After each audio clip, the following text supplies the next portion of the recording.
돈이 많아도 삶에 여유가 있어서 남을 도와주는 건 아니죠.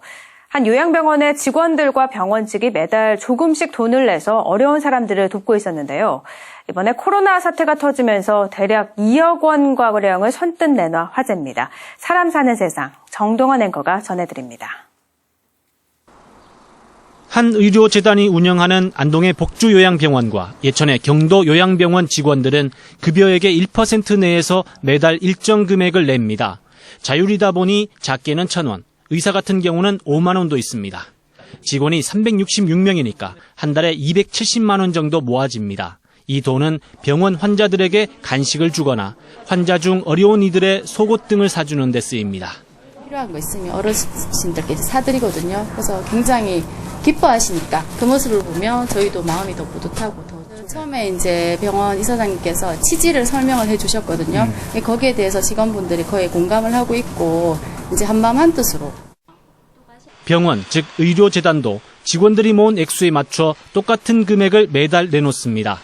직원이 낸 돈은 내부 감사 나눔 펀드, 병원이 똑같이 낸 돈은 외부 감사 나눔 펀드라 이름 붙였습니다. 이 돈은 병원 밖 봉사 활동에 쓰입니다. 어려운 처지의 유공자들에게 일주일에 한 번 반찬을 보내주는 봉사는 인기가 좋습니다. 아니 진짜요. 제가 자발적으로 간다니까요. 안 믿으시네. 진짜요. 지난 2016년 이른바 상주 노예로 불리며 상주의 한 농가에서 머슴처럼 일하던 이광길 씨의 사연이 언론에 알려진 이후 갈 곳 없던 이 씨를 예천 경도요양병원이 곧바로 직원으로 채용했는데 이 씨의 급여도 외부 나눔 펀드로 지급합니다.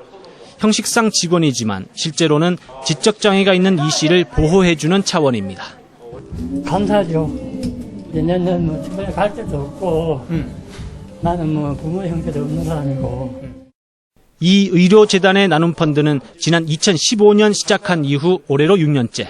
재단은 이와 별도로 코로나에 어려운 소상공인들에게 전해달라며 1억 9,700만 원을 최근 기부했습니다.